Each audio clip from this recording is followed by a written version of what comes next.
Guys, good morning. Magluto tayo ngayon ng bangus.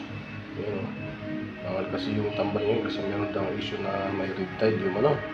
So ating gagawin guys ay magpapaksiw tayo muna ng bangus. Ayan.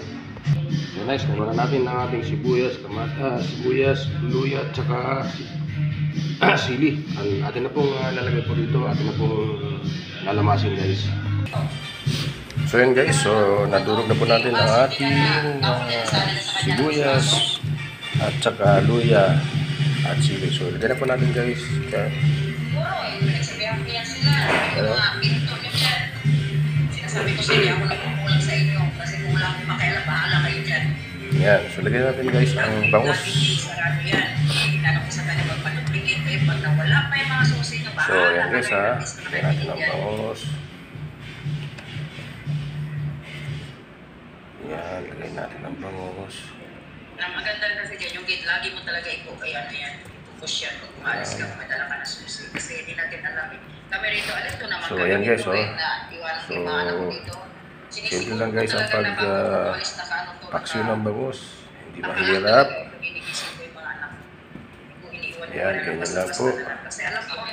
At sasabawan po natin guys na puro suka. Yan, puro suka ang ating sasabaw. At wala po tayong lalagyan na tubig.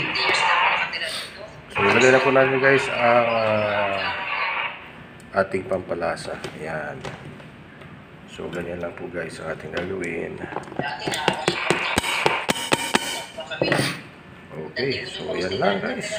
Simple lang ha, diba? So lagyan natin ng asin.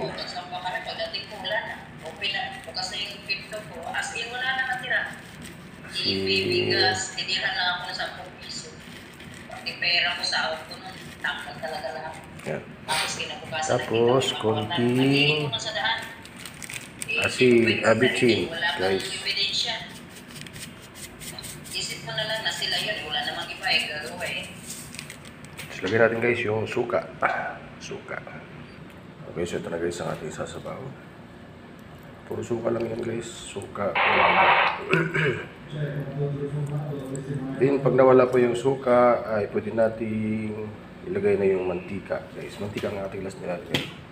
So yun, pakulong natin mga 15 minutes. Luto na po yan. At mawaalis na po ang sabaw niya suka. Atin na pong ipapalit ang mantika. So thank you for watching. Ganyan lang guys ang ating gagawin. So ito ang ating pangalawang lulutuin, yung pako guys. Pako, masarap to. So ayan o. Sarap po yan. So, yan guys. Thank you for watching. Sana meron kayo natutunan. Ganyan lang po guys ang pagpaksiw ng bangus. Simple lang. Thank you for watching guys.